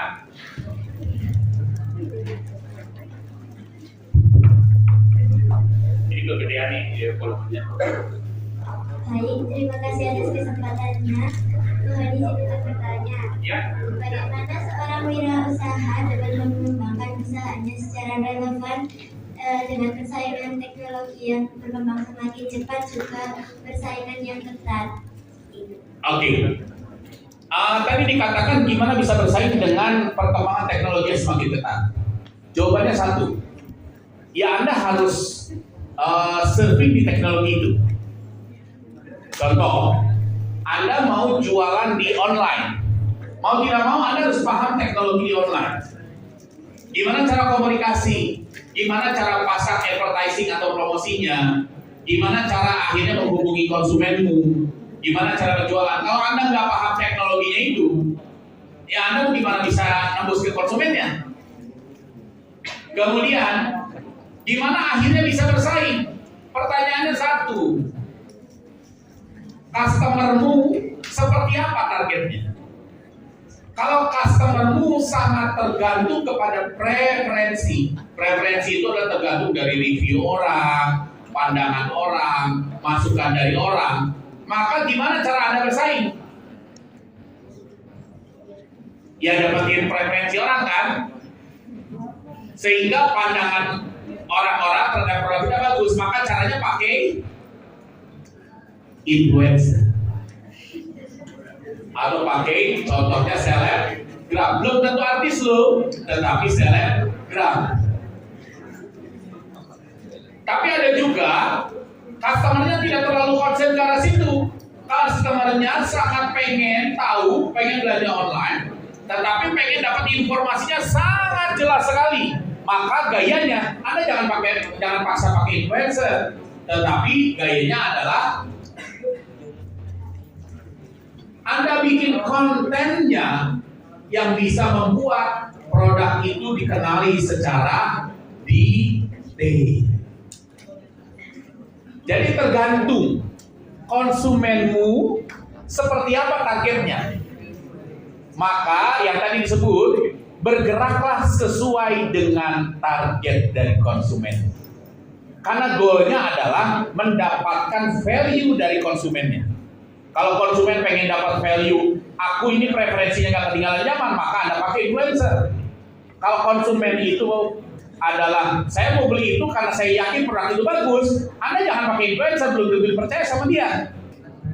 Tapi yang Anda push adalah review produk, konten dari produk, deskripsi dari produk. Gitu. Ya, kebayang? Menjawab? Jawab ya? Oke. Ada lagi yang mau bertanya? Silakan. Mohon izin bertanya. Jadi apa strategi pemasaran digital yang efektif untuk pemula dan pelajar seperti kita? Tidak ada yang disebut jangan salah. Pelajar disebut langsung pemula di pemasaran, enggak ada. Yang disebut pemula itu adalah siapapun dia, usia berapapun dia, tetapi pertama kali masuk ke dalam dunia itu. Walaupun ini perusahaannya perusahaan korporasi yang sudah sekian puluh tahun, tetapi pertama kali jualan di online itu pemula. Iyalah, karena dia tidak ada pengalaman di situ. Maka gimana caranya akhirnya bisa berbisnis untuk cara pemula? Rumusannya simpel, jangan sotoy. Nggak boleh. Semua gali, customermu seperti apa? Customermu sukanya seperti apa? Jangan sotoy. Orang sotoy asumsi yang ke depan. Nggak boleh pakai asumsi. Tapi harus betul-betul tahu, konsumen saya sukanya gayanya begini. Konsumen saya sukanya kalau pakai influencer, influencernya si A, si B. Konsumen saya nggak suka begini, tapi sukanya begini. Semua pemula kejar itu. Yang kedua, dalami betul-betul bisnisnya. Siapa kompetitornya, siapa persaingannya, gimana persaingannya, dan persaingannya seperti apa? Apakah hanya di pricing, ataukah juga di quality dan lain sebagainya. Nah, dari situ Anda tinggal memutuskan Anda mau ikut berkompetisi di situ atau Anda mau ngambil medan yang lain. Pemula harus begitu. Anda harus sadar diri. Anggap saya bisa naik motor. Saya masuk ke sana, saya pemula. Kemudian saya mau balapan dengan yang sudah expert. Saya harus mawas diri. Saya bisa bersaing dengan dia kah? Kalau nggak bisa bersaing dengan dia, kan saya malah buang waktu dong. Iya dong. Iyalah. Ya kalau buang waktu, janganlah. Ngapain? Yang ada nanti malah jadi berdarah-darah. Ya, jadi harus tahu kekuatan, dan begitu tahu kekuatan, akhirnya kita pilih medan yang sesuai yang bisa ditempuh. Ingat scalability. Jangan kesusu pengen langsung pengen gede. Start dulu dari yang kecil.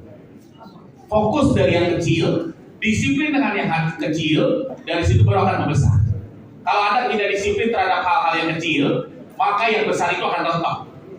Tapi kalau Anda disiplin dari hal yang kecil, maka hal besar itu tidak mustahil untuk Anda dapetin. Oke? Oke. Ada lagi yang mau bertanya? Ya, silakan Mas, di belakang.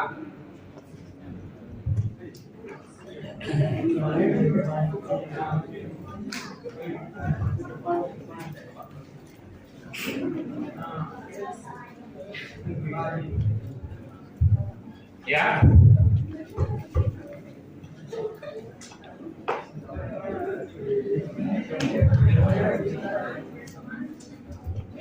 Izin bertanya, apa saja komponen utama yang terpenting untuk rencana bisnis? Terima kasih.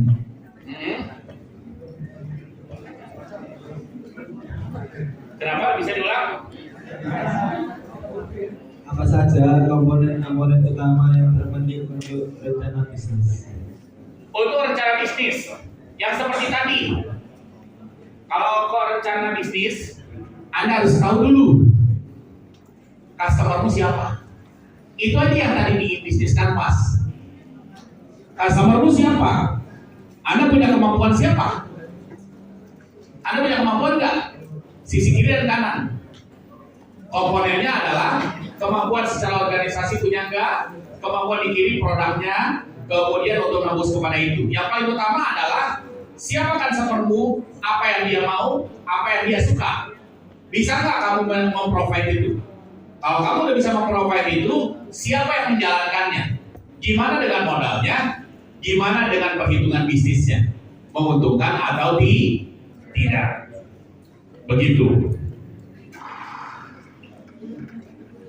Kalau misalnya ternyata itu menguntungkan, lanjut. Menguntungkan tapi Anda nggak punya kemampuan untuk merealisasikan, jangan. Itu utamanya dari bisnis. Key point utama yang harus dikejar. Ya, menjawab? Oke. Ada lagi? Ya, silakan Mas. Pertanyaan berikutnya, maka.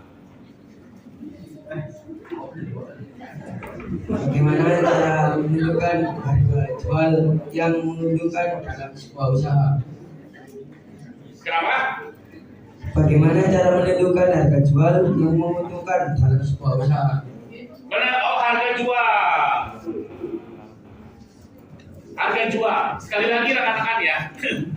Rumusan yang sering dipakai adalah jual setinggi-tingginya, bikin semurah-murahnya, betul? Rumus ekonomi begitu ya? Buat semurah-murahnya, jual setinggi-tingginya. Rekan-rekan hati-hati, zaman sekarang agak bisa kayak begitu. Jadi menentukan harga jual adalah kalau Anda hanya fokusnya di situ, Anda jualannya mentok. Tadi yang saya contohin, Hermes jualannya 500 juta, modalnya berapa sih? Modalnya Hermes berapa? Nggak nyampe 10 juta paling. Kok bisa jual 500 juta? Trading. Karena apa? Value-nya yang ditambahin. Jadi kalau Anda mau dapetin harga jual yang paling bagus adalah Anda create value-nya.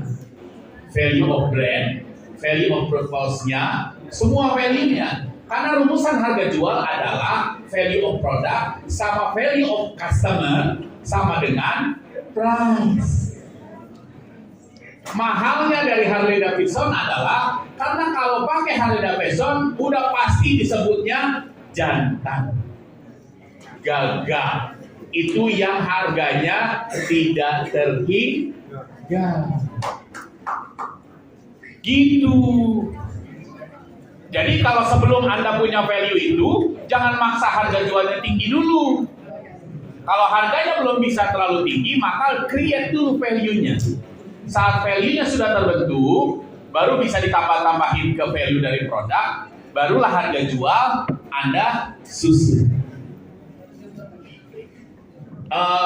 Bisnis itu seni, nggak bisa pakai harga mati. Pokoknya harga gini HPP dibagi 0,2 ya, dibagi 0,3, nggak bisa. Nggak semua bisa pakai begitu, karena tergantung kekuatan dari brand seseorang.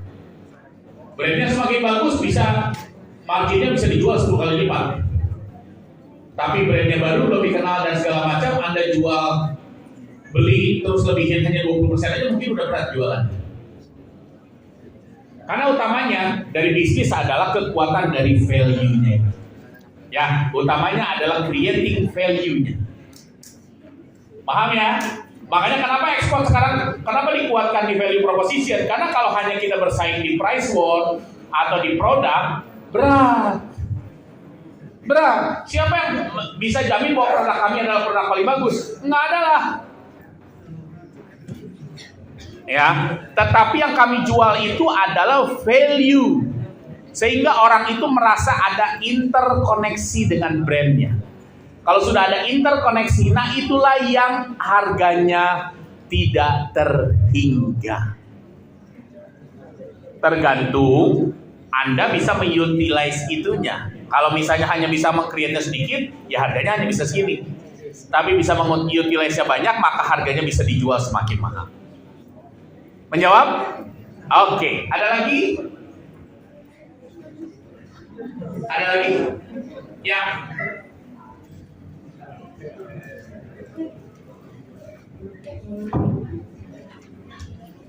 Jadi kalau misal kita sudah menguasai dari semua bisnis plan kita dari segi peluang atau analisis pasar dan sebagainya, lalu bagaimana cara kita mengukur keberhasilan kita dalam berbisnis atau berdagang dalam strategi teknik digital?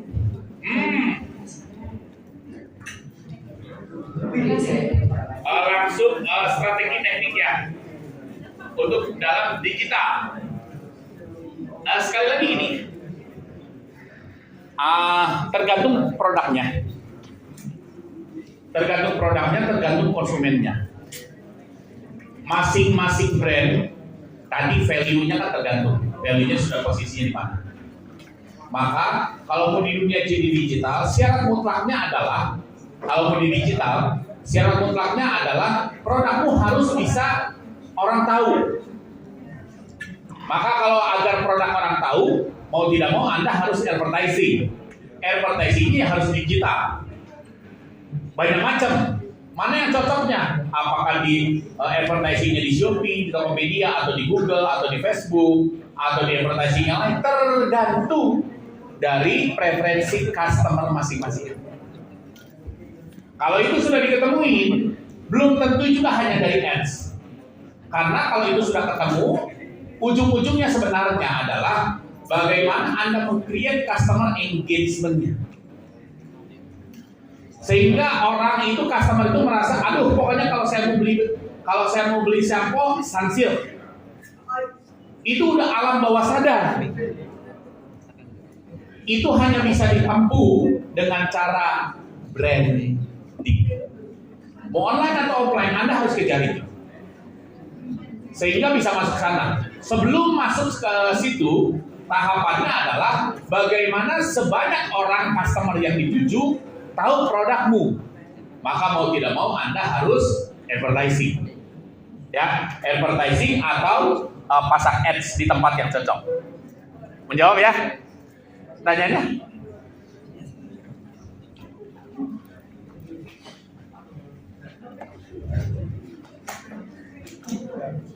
Ya. Kan dalam lingkup wirausaha yang ada di dalam ini kan terus Nah, bagaimana kalau misalnya saya mempunyai tim yang desain produk saya itu mengalami burnout atau kekurangan ide? Ya. Kalau sampai sudah burn out, ideation itu orang-orang ideation itu perlu breakthrough.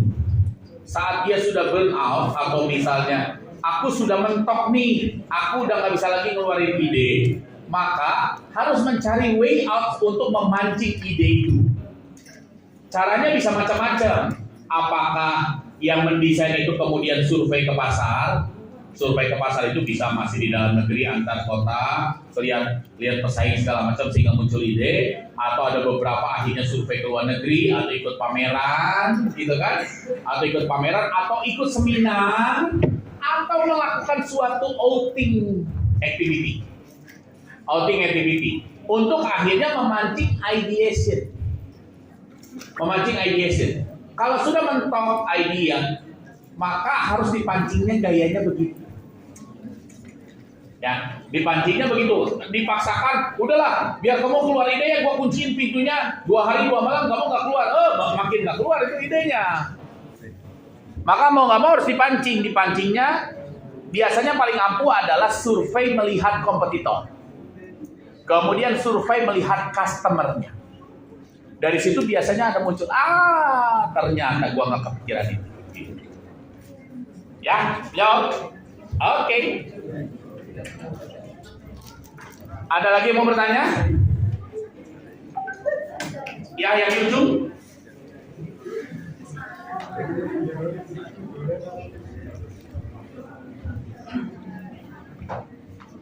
Izin bertanya. Jadi ini saya dan saudara saya sedang memproduksi sebuah briket dan ini berbisnis bidang briket. Kalau saya lihat sekarang briket kan kelasnya sudah ekspor. Bagaimana persyaratan atau cara agar produk saya itu bisa diekspor keluar? Ya. Oke. Terima kasih. Ya, kalau pertanyaannya bagaimana untuk bisa tembus keluar, maka yang pasti adalah Anda harus paham regulasi. Tujuan Anda mengekspor ke negara mana? Nah, regulasinya seperti apa? Anda harus paham dulu itu dan Anda harus mampu tempuh itu. Ya, mampu tempuh itu. Sesudah regulasinya Anda bisa tempuh, tahap berikutnya adalah bagaimana Anda bisa tembus ke pasar di sana. Maka berarti Anda harus bermarketing di daerah atau target yang dituju. Tapi sebelum Anda bermarketing, Anda paham dulu regulasinya, karena kalau enggak problem. Pahami dulu regulasinya, terus produk Anda harus seperti apa. Oh, harus ada ininya kalau ke Indo, harus ada BPOM-nya atau apa segala macam. Harus ada SNI-nya. Nah, itu harus dipenuhi dahulu. Kemudian apakah hakinya dulu. Sesudah dari situ baru bermarketing. Bermarketing itu berpromosi atau kampanye atau event atau apa ya, macam-macam begitu. Bayang ya? Oke. Ada pertanyaan dari sebelah sini? Ini dulu ya.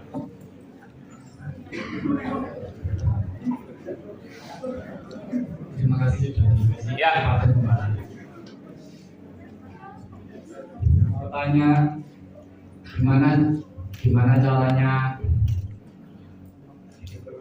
mempertahankan sebuah bisnis di area retausi ini? Kalau mempertahankan sebuah bisnis di retausi rekan-rekan, pertanyaan yang harus dijawab adalah seberapa kuat Anda bertahan di retausi ini. Kalau Anda bisa kuat, ya Anda bertahanlah sesuai kemampuan. Tetapi sarannya adalah kalau Anda itu sudah tahu itu retausi, dan apalagi Anda tidak punya sumber daya untuk bertahan lama, segera keluar dari retausi itu. Cara keluar dari retausi adalah Anda bikin kurva S yang baru. Retargeting, remarketing, rebranding. Itu semua re. Re itu adalah inovasi baru di branding, inovasi baru di produknya. Retargeting, mentargetnya orangnya beda. Yang tadi mau mentarget di zona 3 yang ikannya gede-gede, ternyata kompetitornya banyak. Maka retargeting, saya nggak lagi di zona 3 tapi zona 2. Analisa kemampuan dirimu masing-masing. Anda bisa kuatnya seberapa banyak. Itulah yang menentukan strategi yang tepatnya. Tapi yang sudah pasti kalau di Red Ocean, saran saya, segeralah keluar dari Red Ocean. Kecuali Anda punya modalnya yang sedemikian kuat, bahkan Anda bisa nyerang balik Red Ocean-nya. Oh, itu lain cerita. Anda punya memang istilahnya uang yang tidak berseri, Anda bisa membanjiri pasar dan lain sebagainya, itu lain cerita. Tapi kalau Anda nggak punya kemampuan itu, daripada Anda berdarah-darah, Anda pilihlah Blue Ocean. Oke? Ya. Ada mic-nya? Mic-nya? Ini ada yang mau bertanya?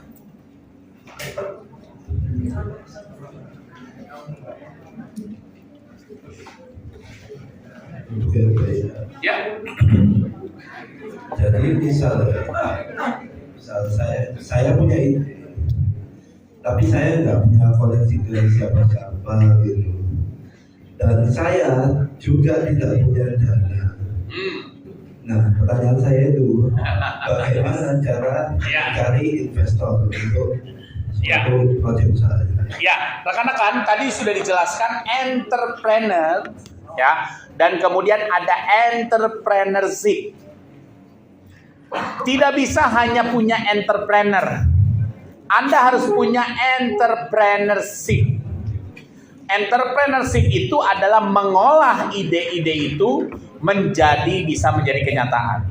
Maka kalau Anda punya ide dan kemudian Anda tidak punya kemampuan merealisasikan, maka Anda harus munculin entrepreneurship-nya, yaitu berkolaborasi.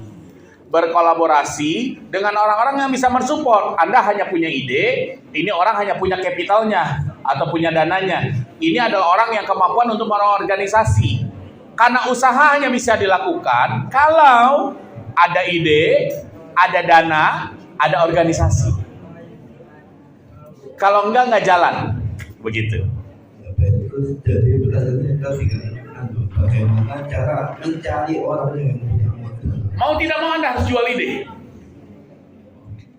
Anda harus jual ide. Mau tidak mau Anda harus jual ide. Anda harus jual ide kepada yang punya modal. Anda harus jual ide kepada yang mampu. Jadi gini, saya punya ide cemerlang untuk buka suatu usaha, tapi saya nggak punya dana. Maka saya harus jual ide kepada yang punya dana. Sesudah dari situ, saya tidak punya dasar kepemimpinan. Maka saya harus jual ide saya kepada orang yang sudah punya dasar kepemimpinan. Sehingga akhirnya ada ide, ada dana, ada juga yang bisa menjalankan organisasi. Barulah usaha itu bisa direalisasikan. Sesimpel bikin bubur. Ide bikin buburnya ada. Pertanyaannya, Anda bisa bikin buburnya nggak? Nggak punya. Maka Anda harus cari koki yang bisa bikin bubur. Kemudian Anda harus cari yang bisa ngasih dana. Orang yang ngasih dana, mau ngasih dana nggak kalau nggak tahu idenya? Nggak bisa. Maka kalau Anda mau jadi entrepreneur, sorry to say, kalau Anda ngomong, saya nggak bisa bicara, Anda harus belajar untuk bicara. Nggak bisa. Entrepreneur kekuatannya adalah jual ide. Karena dia visioner ke depan. Entrepreneur punya ide ke depan, visi jauh ke depan. Tapi itu visi hanya tinggal visi, mimpi hanya tinggal mimpi. Kalau tidak bisa direalisasikan, maka step berikutnya adalah bagaimana yang dari mimpi itu bangun dari mimpi direalisasikan. Caranya Anda mulailah melangkah untuk jual ide. Kalau Anda tidak punya kemampuan untuk jual ide, carilah teman atau pasangan kolaborasi yang mampu membantu Anda untuk jual ide. Tetapi step jual idenya tetap harus jalan. Bisa sama Anda, bisa sama dibantu sama tim yang udah biasa jualan ide. Sehingga ide itu akhirnya terjual kepada yang punya dana, barulah investor datang. Kalau untuk mencari partner untuk menjual ide itu biasanya di mana? Networking. Nggak bisa enggak. Sekali lagi ya rekan-rekan, Anda mau bisnis. Bisnis itu kekuatannya bisa membesar adalah dari networking.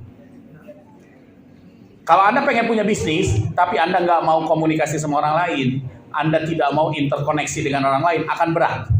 Maka gimana cari partner yang tepat? Ya Anda harus mulai melangkah step ahead. Maka rekan-rekan, sorry ya, tidak semua orang bisa jadi entrepreneur. Sekali lagi, tidak semua orang bisa jadi entrepreneur. Tetapi mayoritas bisa mempunyai entrepreneurship. Entrepreneur itu adalah punya jiwa visioner ke depan. Orang yang punya entrepreneurship belum tentu dia punya visi jauh ke depan, tapi dia punya kemampuan untuk merealisasikan itu.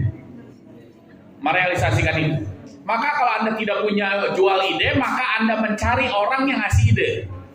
Tapi kalau Anda punya ide, memang idenya itu berlimpah dan Anda keterbatasan dalam interpersonal skill, mau tidak mau, sorry to say, hukum alaminya adalah Anda harus cari yang bisa membantu Anda untuk ada menjual ide. Harus seperti begitu. Siapa yang bisa dipercaya, siapa yang Anda bisa pegang untuk Anda ke sana. Baru Anda bisa terobos. Kalau tidak, ini produk jempolan. Bagus, kualitas oke. Harganya juga mantap, value-nya tinggi sekali. Tapi produk ini hanya ada di ide saya. Saya nggak bisa gelontorkan ide itu. Dan saya nggak mau punya upaya adalah untuk menjual ide itu ke orang lain. Maka ide itu hanya tinggal menjadi ide. Sampai kapanpun akan seperti begitu. Kalau ditanya, kamu jual idenya, aku nggak bisa jual ide. Ya kamu cari teman, aku nggak bisa juga punya teman. Sorry, berarti Anda nggak punya jiwa entrepreneur. Nggak punya jiwa ke sana. Bahkan entrepreneurship-nya juga belum. Tetapi Anda masih punya jiwanya yang di bawah, yaitu istilahnya hanya mikir kreatif, tetapi merealisasikannya lempar ke orang lain. Ada. Contoh kayak desainer atau apa. Pokoknya saya bikin begini, terus jadi ini mah ya atur sama lu lah. Ini begini karena aku mah hanya tahunya begini doang. Tapi kalau entrepreneur itu lengkap. Bayang ya. Oke, karena waktu terbatas kayaknya cukup. Tadi yang 3 orang pertama, angkat tangan lagi ya tadi 3 orang pertama. 3 orang pertama mendapat privilege langsung dapat door prize-nya ya. Tadi 3 orang pertama 1, 2. Satu lagi tadi sebelah sini 1. Itu ya. 3 orang. Nah, yang 2 saya kasih pertanyaan. Yang 3 tadi sudah. Ini ada 2 lagi. Saya mau kasih pertanyaan yang bisa menjawab dapat. Ya, yang bisa menjawab dapat. Ya, yang bisa menjawab dapat. Jadi pertanyaannya 1. Ya tanya jawab Pak. Iya tadi yang. Semua dapat jadinya. Oke. Kalau begitu udah. Ternyata yang tadi yang semua tanya jawab gampang, maka saya serahkan kepada panitia untuk membagikan hadiah ya. Udah dicatat tadi namanya ya. Jadi dari semua yang bertanya dapat hadiah dari panitia. Terima kasih atas waktunya. Semoga pemaparan saya memberikan insight buat anak-anak sekalian, buat adik-adik sekalian. Jadi buat bekal juga untuk masa depan kalian. Oke. Assalamualaikum warahmatullahi wabarakatuh. Waalaikumsalam.